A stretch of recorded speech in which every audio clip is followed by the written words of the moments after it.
X will be SOMPA. Okay. But I'm highly disappointed in him. Oh. SOMPA FM. Yeah, penasem na was disappointed. So who expect to be from Obina Ma and I disappointed. Okay.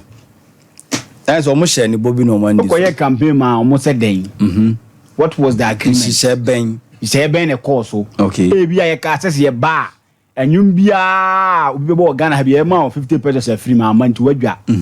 Maybe I can't see a bar. So the new about room high, a more duty free. A man to wage. Okay. Maybe I catch it say Nero X say oh your campaign my near Bapa be a man minister. A man to wage.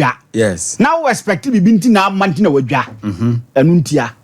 Krumhano a personal interest no be adenam. Yeah. Be interest in ordinary. Me nyesho was say ade bia na ne bo ofo tete no the same price and ensida Debi ebe konanim obi a wakase nyoma mo ayedin okrumu bia dika yeah obi a waka bia dika because I am telling you for now no more system no say ya net ya na say dey na asesa I say ya dey na asesa because none of pie men ka bi chem na ese me kotua light bill okay na anu ya na me to atwa boso me say 2 weeks e ko oh you know money the more thing. Okay. But me expect be from her because obi oba bia dada was na na de because so. But so kwa campaign mo who expect be na amadia you be highly disappointed. Why disappointed? Why disappointed because now expect be. Okay. Because me sure say obi okoye campaign ma political party be okoye no kwa.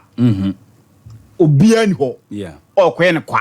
You want more ma sa political parties no o me kan sa say me that lumba o mo nyuma MPP for once wa ka bi Debi one obonyuma amanfo die obo Shatawale abo wabo MPP abo NDC bo kan bi opani now we expect bi na ama nti na disappointed no there was all ko baby and now we expect ya dey free now ko je as simple as that e me tunfu ton Ghana fo ani se ne ya me no ka say bia nko mo hye ubobi e no mo de ma wo a ka wo ye campaign din so ma ban na ekoso yeah because mom ye campaign na bia bo se bia de mom abamu no omo to say aban ne ye yeah Nero X ne sem na wo kan de oba regret because they now expect no wanya okay so we expect na wanya obviously obe disappointed nti no